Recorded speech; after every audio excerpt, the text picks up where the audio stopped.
नमस्कार, ABP news देख रहे हैं आप। मैं हूं आपके साथ शीरीन। वक्त हो गया न्यूज एट 10 का। शुरुआत कर लेते हैं। सबसे पहले आपको वो 4 बड़ी खबरें बताकर जिन्हें आज आप इस बुलेटिन में आगे विस्तार से देखने वाले हैं। मेरठ से आज एक नई मुस्कान सामने आई। हालांकि इस महिला का नाम मंजू है, लेकिन इसने अपने पति के साथ जो कुछ भी किया वो मुस्कान वाले कांड से कम नहीं है।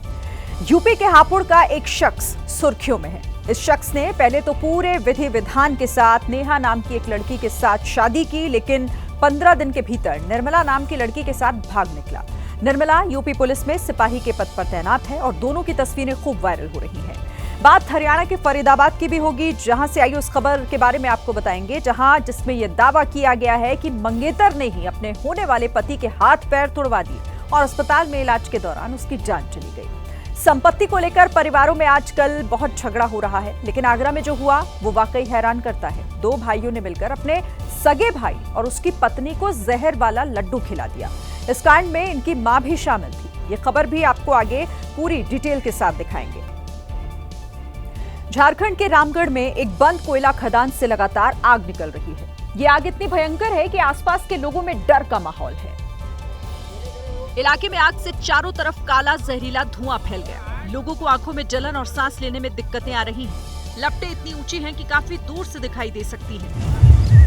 मौके पर दमकल की कई गाड़ियां मौजूद हैं, लेकिन आग अब तक नहीं बुझ सकी।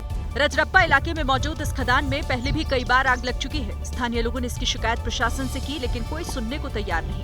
हालांकि अब प्रशासन ने युद्ध स्तर पर काम करना शुरू कर दिया है। सबसे बड़ी दिक्कत पास में रह रही आबादी की है, जिसमें करीब 10,000 लोग रहते हैं। अगर आग समय से नहीं बुझी तो लोगों को इलाका भी खाली करना पड़ सकता है। कोलकाता के हावड़ा में केमिकल फैक्ट्री में भीषण आग लग गई। दमकल की कई गाड़ियां मौके पर अब भी मौजूद हैं, लेकिन आग है कि बुझने का नाम नहीं ले रही। फैक्ट्री के अंदर एक के बाद एक धमाकों की आवाज सुनाई दे रही है। जानकारी के मुताबिक फैक्ट्री के अंदर लगभग 100 से 150 तेल के टैंकर रखे हुए थे, जो एक-एक कर फट रहे थे। धमाकों से पूरा इलाका कांप उठा। बड़ी मात्रा में ज्वलनशील पदार्थ और तेज हवा के कारण आग तेजी से फैल रही है। काले धुएं के गुबार ने पूरे इलाके को ढक दिया। मौके पर 15 से ज्यादा दमकल गाड़ियां मौजूद हैं। आपात स्थिति से निपटने के लिए रैपिड एक्शन फोर्स को तैनात किया गया। अभी तक ये पता नहीं चल पाया है कि आग कैसे लगी। हताहतों के बारे में भी अभी तक किसी तरह की कोई जानकारी नहीं मिल पाई। रेलवे में लोको पायलट के पद पर तैनात एक कर्मचारी अपनी पत्नी से डरा हुआ है। इस पति का दावा है कि उसकी पत्नी उसे बार-बार मेरठ वाले नीले ड्रम की याद दिलाती है। इस बार ये पीड़ित पति सीधे पुलिस थाने पहुंच गया और लिखित में तहरीर दी। मेरठ का घटना हुआ है ना, वही मतलब उसी तरह तुम्हारा भी हत्या कर देंगे तो, और उसके बाद फिर अपने भाई को कॉल किया। सुमित कुमार नाम का ये पति वैसे तो बिहार का रहने वाला है, लेकिन फिलहाल वाराणसी में इसकी पोस्टिंग है। दावा है कि इसकी पत्नी की नजर इसकी नौकरी पर है। हमारी हत्या करवाने का और उसके बदले में इसकी नौकरी मिल जाता, और इसका कहीं अफेयर भी है किसी से, तो उससे शादी कर लेने का एज था। 2 साल पहले सुमित की शादी हुई थी और सुमित को तभी से इस बात का शक है कि उसकी पत्नी का किसी लड़के के साथ अफेयर है। फिलहाल पुलिस ने मामले की जांच शुरू कर दी है। तो मेरठ में एक बार फिर से नीले ड्रम की चर्चा शुरू हो गई है। इस बार नदीम नाम का एक शख्स अस्पताल में भर्ती है और दावा है कि उसकी पत्नी उसे जान से मारना चाहती है। इस पीड़ित पति का आरोप है कि इनकी पत्नी बार-बार इसे नीले ड्रम वाली धमकी दे रही है। मेरी घरवाली का साइड के लड़के से चक्कर चल रहा है और मुझे वो धमकी देती है। जब से वो कांड हुआ माधेपुरम वाला, ड्राम की धमकी देती थी और ड्राम में बंद करा के ये जान से मरवा दी। पुलिस से की गई शिकायत में नदीम ने बताया कि उसकी पत्नी, जिसका नाम मंजू है, उसका शाहिद नाम के शख्स से प्रेम प्रसंग है। नदीम ने कुछ दिन पहले मंजू के नाम पर प्रॉपर्टी खरीदी थी और दावा है कि मंजू ने उस प्रॉपर्टी को शाहिद के नाम कर दिया। नदीम का दावा है कि उसकी पत्नी ने दवा में जहर मिलाकर उसे दे दिया, जिसके चलते उसकी हालत खराब हो गई। अब उसने जो है मुझे दवाई में जहरीला पदार्थ दे दिया। आज 3 दिन हो गए जी। उससे प्रेम चल रहा है साइज से। फिलहाल पुलिस मामले की जांच कर रही है और ये पता लगाने की कोशिश भी कि नदीम के दावों में आखिर कितना दम है।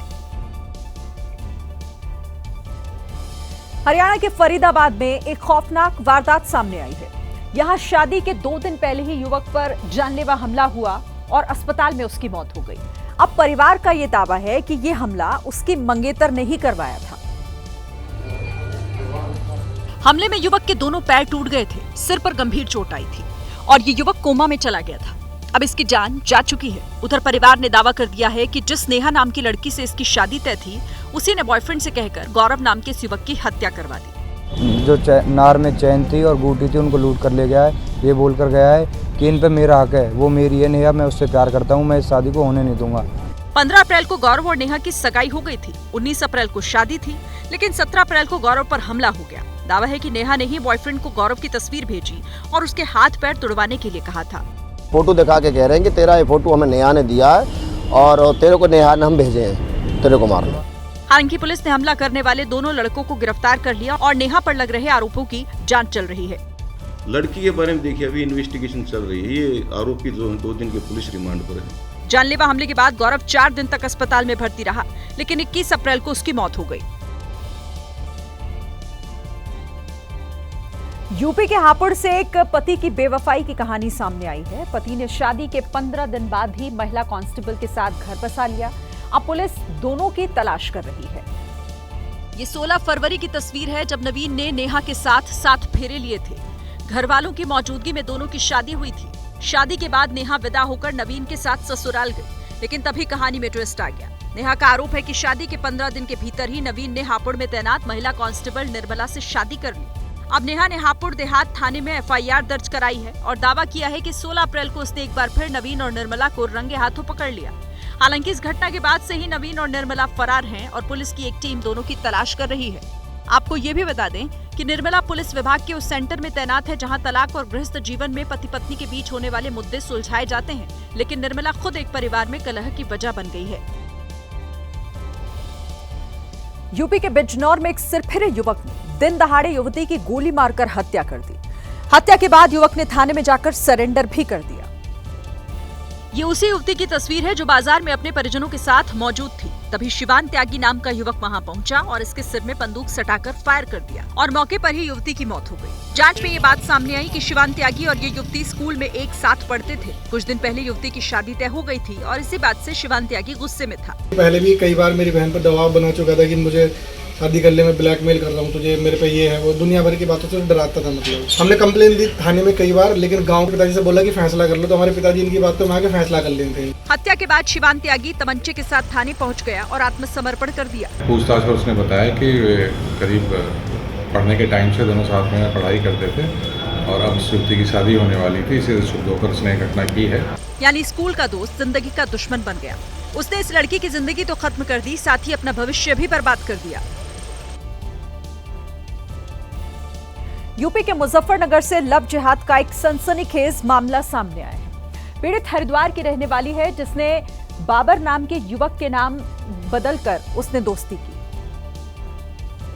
और फिर काम का झांसा देकर उसे मुजफ्फरनगर बुलाया। यहाँ उसके साथ रेप किया, जिसके बाद मौलवी से कलमा पढ़वाकर उसका धर्म परिवर्तन भी करा दिया गया। पीड़ित ने आरोपी पर शारीरिक संबंध का वीडियो बनाने और उसको वायरल करने की धमकी देने का भी आरोप लगाया। मेरी वीडियो भी बना रखी थी और उस वीडियो के जरिए मुझे उन्होंने बहुत ज्यादा टॉर्चर किया है। आरोपी सहारनपुर के देवबंद का रहने वाला बताया जा रहा है, जिसके खिलाफ तहरीर मिलने पर पुलिस ने केस दर्ज कर लिया। पूरे घटनाक्रम की जांच प्रारंभ कर दी गई है। साक्ष्यों के आधार पे जैसा भी तथ्य सामने आएगा, विधि कार्रवाई तदनुसार की जाएगी। आपको बता दें कि यूपी में जबरन धर्मांतरण कानूनन अपराध है। हालांकि इस मामले का सच क्या है, तस्वीर साफ होना बाकी है। आगरा से हैरान करने वाला एक मामला सामने आया है। आरोप लगा है कि प्रॉपर्टी के विवाद में घर के ही कुछ लोगों ने पति पत्नी को लड्डू में जहर देकर मार डाला। आरोपों के मुताबिक प्रॉपर्टी को लेकर घर में अक्सर झगड़ा होता था। इस परिवार में 3 भाई हैं। 2 भाइयों ने मिलकर एक भाई और उसकी पत्नी को जहर देकर मार दिया। हैरानी की बात तो यह है कि घटना में मां भी शामिल थी। फिलहाल मृतक की मां, बड़ा भाई, बड़े भाई की पत्नी, छोटा भाई पुलिस की गिरफ्त में है। इन्हीं चारों पर साजिश के तहत लड्डू में जहर देकर पति पत्नी को जान से मारने का आरोप लगा है। इन लोगों ने पुलिस को बताया था कि पति पत्नी ने सुसाइड कर लिया, लेकिन जब पुलिस ने रिश्तेदारों और पड़ोसियों से बात की तो प्रॉपर्टी का विवाद सामने आया। पूरे मामले का खुलासा हो गया। जिन 2 भाइयों ने मिलकर अपने भाई और उसकी पत्नी को मारा, उनकी 1 महीने की बच्ची है। राजस्थान के जालौर से हैरान करने वाली तस्वीरें सामने आई हैं। यहाँ एक महिला को कुछ लोगों ने जंजीरों से बांध दिया। मामला भीनमाल थाना क्षेत्र के मिंडावास गांव का है। महिला को पेड़ के पास जंजीरों से बांधा है। जिस पर एक बड़ा सा ताला लगा हुआ है। महिला रो रो कर गुहार लगा रही है कि उसे खोल दिया जाए, लेकिन कोई सुनने को तैयार नहीं। पीड़िता ने यह भी बताया कि बीते 3 दिनों तक उसे किसी ने खाना नहीं दिया और लगातार शारीरिक और मानसिक रूप से यातनाएं दी गई। महिला की आवाज सुनकर पड़ोसियों ने वीडियो बना लिया और अब सोशल मीडिया पर वायरल हो रहा है। इधर पुलिस ने कार्रवाई करते हुए आरोपी बहू को गिरफ्तार कर लिया है। बाकी फरार आरोपियों की तलाश की जा रही है।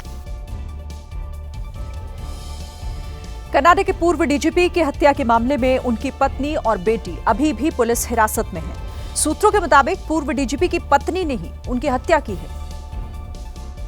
वारदात को बेंगलोर के इसी घर के अंदर अंजाम दिया गया था। 2017 में रिटायर होने के बाद डीजीपी ओम प्रकाश अपने परिवार के साथ बेंगलोर में रहते थे। बताया गया कि उनकी पत्नी पल्लवी से उनकी बनती नहीं थी। सूत्रों के मुताबिक 19 तारीख को पत्नी और पूर्व डीजीपी के बीच तीखी बहस हुई। इसके बाद पत्नी ने पहले तो उनके चेहरे पर मिर्ची पाउडर फेंका, फिर जब ओम प्रकाश इधर उधर भागने लगे तो उन्हें पकड़कर कई बार चाकू से वार किया, जिससे पूर्व डीजीपी की मौत हो गई। हालांकि मामले में आधिकारिक पुष्टि का इंतजार है। Murdered, they say by his own wife. Until and unless we get the investigation report, we cannot conclude anything. DGP के शरीर को 15 जगहों पर गोदा गया था। बताया गया कि हत्या के वक्त पूर्व डीजीपी की पत्नी और बेटी उनके साथ थी, लिहाजा दोनों को हिरासत में लेकर पूछताछ की गई। सूत्रों के मुताबिक पूर्व डीजीपी और पत्नी के बीच घर के अंदर ही जमीन विवाद पर झगड़ा होता रहता था। पैसों का विवाद इतना बढ़ गया था कि एक बार तो पत्नी बेंगलुरु के थाने में ही धरना देने पहुंच गई थी। बताया गया कि रविवार की दोपहर भी घर पर पुरानी बातों पर ही झगड़ा हुआ, जिसने देखते ही देखते एक बुजुर्ग पत्नी के हाथों ही अपने बुढ़ापे का सहारा पति की हत्या करवा दी।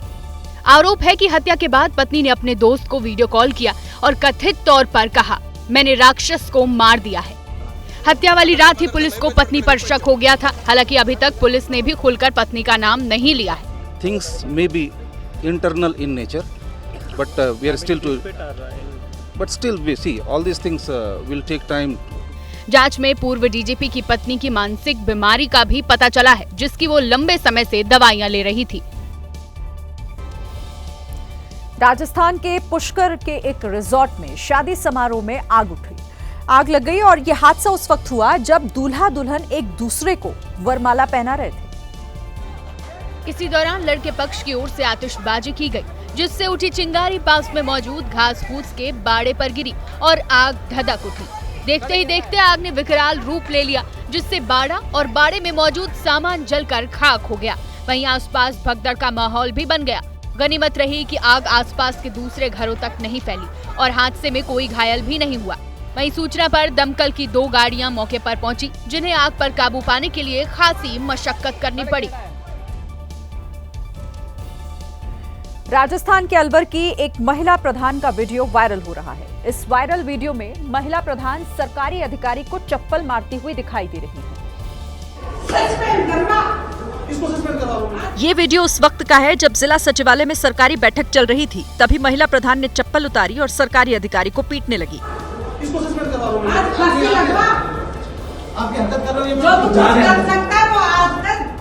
बताया जा रहा है कि महिला प्रधान और सरकारी अधिकारी के बीच किसी पुरानी बात को लेकर टकराव है और इसी वजह से महिला प्रधान ने सचिवालय में यह हरकत की।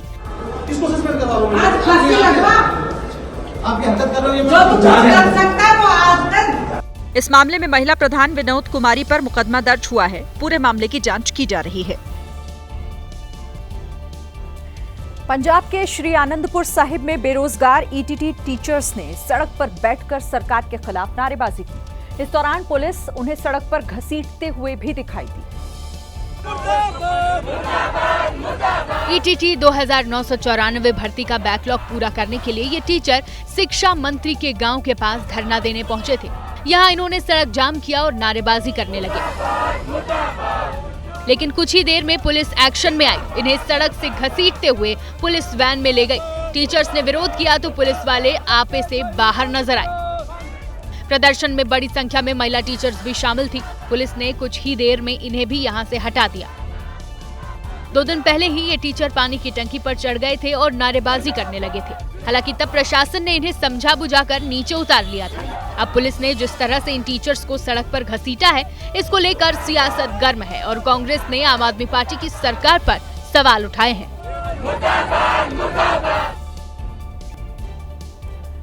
बच्चे जब माता पिता से बैंक अकाउंट के बारे में सवाल करते हैं तो माता पिता डांट कर कहते हैं कि बच्चों के जानने की चीज नहीं है, लेकिन अब वक्त बदल गया है। अब 10 साल के बच्चे अपना खुद का बैंक अकाउंट चला सकेंगे। इसके लिए आरबीआई ने अनुमति दे दी है। आरबीआई ने इस मामले में नाबालिगों के सेविंग अकाउंट खोलने और उन्हें चलाने पर निर्देश जारी किए हैं। 10 साल से ऊपर के बच्चे अपनी मां को अभिभावक के तौर पर रखकर भी खाता खोल सकते हैं। हालांकि बैंकों से कहा गया है कि इस बात का ख्याल रखा जाए कि बच्चे अपने अकाउंट से ज्यादा पैसा ना निकालें। केंद्रीय रिजर्व बैंक ने सभी बैंकों से कहा है कि वो 1 जुलाई से इस मामले में नई नीति बनाएं या फिर मौजूदा नीतियों में ही संशोधन किया जाए। आगे बढ़ते हैं खबरों में। समाजवादी पार्टी के अध्यक्ष अखिलेश यादव ने एक बार फिर पीडीए समाज के साथ अन्याय की बात कही है, लेकिन उन्होंने जो तथ्य सामने रखे उस पर विवाद हो गया है। अखिलेश यादव ने सोशल मीडिया पर एक पोस्ट किया और दावा किया कि प्रयागराज में जो पुलिस बल तैनात है उसमें पीडीए यानी पिछड़ा, दलित और अल्पसंख्यकों का प्रतिनिधित्व सिर्फ 25% है। अखिलेश यादव ने कहा कि 90% पीडीए के साथ ये अन्याय है। उन्होंने जाति के आधार बनाकर एसएचओ और एसओ की तैनाती पर भी सवाल उठाए। हालांकि कुछ ही देर में प्रयागराज पुलिस कमिश्नरेट की जगह से इस पोस्ट पर जवाब भी आ गया और बताया कि अखिलेश यादव की तरफ से जारी की गई सूचना गलत है और प्रयागराज में करीब 40% थाना प्रभारी ऐसे हैं जो ओबीसी और SC/ST वर्ग से हैं। इस विवाद पर जवाब देने के लिए खुद यूपी पुलिस के मुखिया सामने आ गए। थानाध्यक्ष की नियुक्तियां शासन के आदेशों के अनुरूप होती हैं और जो भी सूचनाएं अभी सोशल मीडिया पर चल रही हैं वो सरासर गलत हैं। संबंधित जिलों के द्वारा ये सभी को ऑलरेडी अवगत कराया जा चुका है। डीजीपी के बयान के बाद अखिलेश यादव ने एक और पोस्ट किया और कहा कि पीडीए समाज के साथ हो रहे अन्याय का खुलासा होने पर अधिकारीगण सफाई देने पर मजबूर हैं। बिहार में कांग्रेस की तरफ से लिया गया एक फैसला सुर्खियों में आ गया है। दरअसल पार्टी ने बक्सर के जिला अध्यक्ष को निलंबित कर दिया है और इसकी वजह पार्टी अध्यक्ष मल्लिकार्जुन खड़गे की वो रैली है जिसमें लोग नहीं पहुंचे थे। रविवार को कांग्रेस अध्यक्ष मल्लिकार्जुन खड़गे बिहार के बक्सर में जय बापू जय भीम जय संविधान रैली करने पहुंचे थे, लेकिन जिस वक्त वो मंच पर पहुंचे थे उस समय जनसभा में अधिकतर कुर्सियां खाली थी। अब पार्टी ने भीड़ न जुटा पाने के चलते बक्सर के जिलाध्यक्ष को सस्पेंड कर दिया। हालांकि पार्टी ने कार्रवाई वाली जो चिट्ठी जारी की है उसमें लिखा है कि रैली की तैयारियों में घोर कमी और समन्वय का अभाव पाया गया। चिट्ठी में यह भी लिखा गया कि जिला इकाई ने अपने उत्तरदायित्व का सही से निर्वहन नहीं किया। इसी के चलते जिलाध्यक्ष मनोज पांडे को पद से हटाया जा रहा है। बिहार में 6 महीने के बाद विधानसभा चुनाव होने हैं और पार्टी खुद को मजबूत करने की कोशिश में जुटी है। अमेरिका के उपराष्ट्रपति जेडी वेंस अपने परिवार के साथ भारत के दौरे पर आए हैं। वेंस 4 दिन तक भारत में रहेंगे। आज सुबह से ही जेडी वेंस परिवार के साथ दिल्ली की सैर कर रहे थे। शाम के वक्त अपनी पत्नी उषा और 3 बच्चों के साथ पीएम मोदी से मिलने 7 लोक कल्याण मार्ग पहुंचे। यहां पीएम मोदी ने वेंस का गले लगाकर स्वागत किया। इस दौरान वेंस के बच्चों के साथ पीएम मोदी ने बातचीत भी की, जिसका वीडियो भी खूब वायरल हो रहा है। बातचीत के दौरान पीएम मोदी ने तीनों बच्चों को मयूर पंख गिफ्ट किया। वीडियो में देखा जा सकता है कि पीएम मोदी ने तीनों बच्चों को बताया कि कभी मयूर का इस्तेमाल कलम के तौर पर किया जाता था। ये तस्वीरें उससे मुलाकात की हैं जब जेडी वेंस अपने बच्चों के साथ प्रधानमंत्री नरेंद्र मोदी के साथ मुलाकात करने के लिए पहुंचे। उस वक्त ये तस्वीरें देखने को मिली जब वेंस के बच्चों के साथ कितने घुलते मिलते और उनके साथ बातचीत करते हुए प्रधानमंत्री दिखाई दे रहे थे। मयूर पंख जो उन्होंने तोहफे में दिया उसके बारे में भी प्रधानमंत्री ने वेंस के बच्चों को बताया कि आखिर उसकी खासियत क्या है।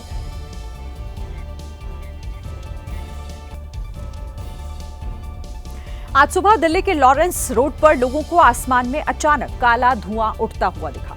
कुछ ही मिनटों में पता लगा कि इलाके की एक फैक्ट्री आग की चपेट में आ गई है और उसी आग की वजह से दिल्ली का ये केशवपुरम इलाका नींद खुलते ही दहशत में आ गया। इंडस्ट्रियल एरिया की फैक्ट्रियों की दीवारें एक दूसरे से सटी थी। आग लगी तो आसपास की इमारतों को भी खाली करवाया गया। बिल्डिंग के ऊपरी हिस्से तक पानी पहुंचाने के लिए पहले क्रेन से मदद ली गई। इसके बाद फायर टीम के कर्मचारी धीरे धीरे बिल्डिंग के हर हिस्से तक पहुंचे। इस फैक्ट्री में जो जूते बनाने का जो काम है वो होता था और इसके साथ बगल वाली जो फैक्ट्री है उसमें चप्पल बनाने का जो काम है वो होता था। सुबह 7:20 पर फायर ब्रिगेड की टीम को आग की सूचना मिली थी। मौके पर फायर की गाड़ियां भेजी गई, लेकिन ग्रेविटी को देखते हुए इसको मैक्स 6 फायर घोषित किया गया। टोटल 18 गाड़ियां फायर पे काम कर रही हैं। दमकल की 18 गाड़ियों ने मिलकर आग पर काबू पाया। समय रहते अगर फायर ब्रिगेड की टीम नहीं पहुंचती तो इलाके की दूसरी बिल्डिंग भी खाक हो सकती थी।